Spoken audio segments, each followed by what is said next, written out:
Today we're going to take a close look at how and what I pack for lighting gear.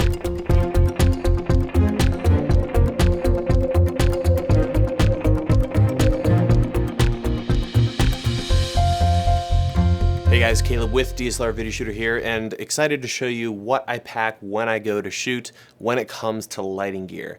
Now, we're not going to be talking about grip gear. Today is just lighting gear and light modifiers and what I put in this one giant case. A few other notes: in the description you'll find links to absolutely everything we're talking about. And the other thing is that the case that I use to transport the gear we're going to look at today doesn't exist anymore, or at least I can't find it easily, and that's the Calumet case. It's a giant long case designed for lighting. Has casters on the bottom, really dig it. It's not a hard case, it's kind of a canvas case, but it's very rigid. And even though it's very difficult to find online, there are several other cases very similar to the one I have, and you'll find links to those in the description. I've had this case for 3.5 years now, and it has worked really well for me. So without further ado, let's go ahead and take a close look at the case and what I pack into this sucker. All right, so here I have the case. As you can see, it's been around the block a few times, have had some holes in various things, but that's after years and years of just knocking this thing around. So let's go ahead and open it up. And essentially there's the lower section and then the zipper areas up here, which we'll look at in a little bit. This first thing that's just resting in here is a great little kit for gels from Digital Juice.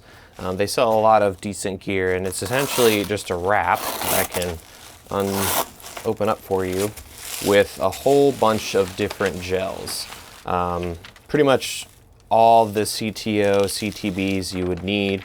And I've also have a couple of random filters I have acquired over the years in here, a couple of Frosts, NDs, things like that. So more and more with the power of LED lights, these aren't as necessary, but there is something to be said for using gels versus tweaking things on LED lights because it's a lot more natural. You can match daylight a lot easier if you take the time to use them. So what's cool about this kit is it rolls up real nice, and it also has a compartment on the side. When you buy this, you pretty much get everything you need for gelling. There's a bunch of C47s in here, so if someone needs to run over or ask for gels, I can just hand them this whole thing, and it has everything they need to deal with gels. So let me set this aside. And then starting from the right and working my way over, I have my two primary lights. These are older lights. These are Alzo 3000 LED lights. Let me just pull one out for a second. And I have a protective bayonet cover on them, so you can see the LEDs there. Since I've bought this, they've come out with several different models. A lot of people have asked if they're too noisy for use. I don't think they're noisy when it comes to video. I wouldn't worry about that. I would only worry about it if you put these lights behind your subject. So if you're using this to light a background and it's, you know, within 8 feet of your subject, you might pick up the fans. If I were buying new lights today, I would look into the new Aputure COB something lights. They've got similar design, crazy amount of output, but they're only about this big. They're really small, so probably less than half the size of these. But these are very affordable, and I've used them for a long time. They're all dinged up. They've survived a lot of use, so definitely can trust these, and I have two of those at the ready.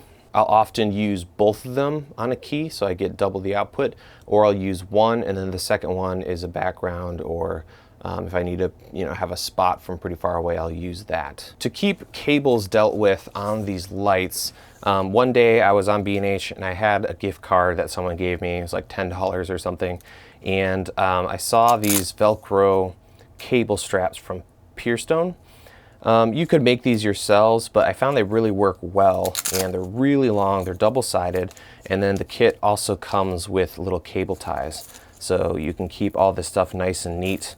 It also has a little thumb tab here, so I use these on my lights, and I've really enjoyed them. I know, that's kind of a easy thing you could do on your own, but if you don't want to take the time and get really nice, long, double-sided, stitched cable straps, those are fantastic, and I really dig them. So those are the lights. Moving to the center, I have two of these Switronix torch LEDs.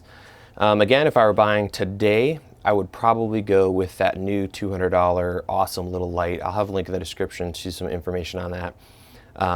Little spot LED from Aputure again. They've come out with a lot of great lights this year, so I probably wouldn't use these. These are more expensive than those, and the output, and you can't really cut with them as well, but they're what I have. Each of them are set up the same. Let me set one down. I have the actual light unit, and these take Sony MPF batteries, which is great. And then on the bottom, let me tighten it down here, I have this tiny little Oben BD1. This is essentially a beefed up monster version of a little articulating arm. It's really solid. I love these things. So what I usually do is have one of those, and then right underneath it, I use a Rapid Baby. These are about $8, and it essentially takes a 1/4-20 and converts it into a tripod stand mount. So I have those two items. That means I can put this on any standard tripod or gripping accessories, grip heads, pins, baby pins, any of that stuff. So I really recommend this kind of setup if you have some kind of lighting that you want to grip up. That way you don't have to deal with funky adapters and each light's different. I know if I grab one of these lights or these lights, they all can fit on the same stands. Little tip that I'm real anal about is every time I put these lights away, every single knob on all these lights gets tightened down. That way nothing falls out, I don't lose these. It only takes 5 seconds, and I think it makes a big difference. So both of these lights live in the center in these two compartments. In the back of the center, I have a giant bag of C47s. I just bought these at like Target or something, and it's handy to have. Pretty much every shoot I go on, I lose 4 of these or so. So it's good to have a big bag. That way you don't run out if you have to do a lot of gelling. I keep a bag of those back here. I'm gonna set that aside. I've also got a bunch of other stuff. This is kind of a catch-all.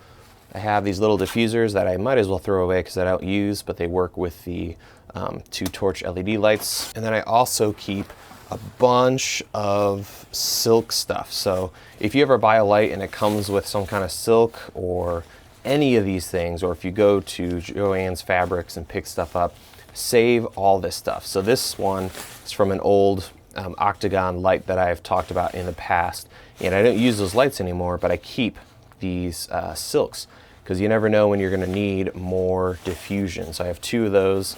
They're fairly large, they're not massive, but really handy to have. Can't tell you how many times I end up throwing all this stuff on one light to get some really soft lighting. I also have these little, I don't know what you'd call them. They look like something from Victoria's Secret's gone horribly wrong for babies. But essentially, it's a tiny silk that would go over the front of the Alzo LEDs. But I found they work perfectly for little LEDs like this. So you can add a little bit of diffusion. Great to have. I have 2, so I can double up if I need to. I've used these a lot, so they're really handy. Or I'll use these with an Alzo, with a giant silk to get as much soft light as possible. So that's just kind of a catch-all for random things for this case in the back. Moving on to the end here, I have a big compartment dedicated to the barn doors for the Alzo lights. So these Alzo lights have bayonets. So if I pull one out here, you can essentially pop off this guy, the cap, and I usually put that right back in the case. And then I can attach the barn doors. And the barn doors are essentially this cone or half dome, and then the barn doors clamp onto it. And you can loosen it just a little bit so you can rotate these, and that'll give you great barn doors. And they work pretty well. They also come with these magnets if you wanted to use those to hold up a gel. So those are kind of handy. I don't know if I use them every time, but yeah, great little setup. And they are pretty big, but because this case is huge, it works really well. If I can find the lock here. And I often have these on the light, so I like to keep them handy.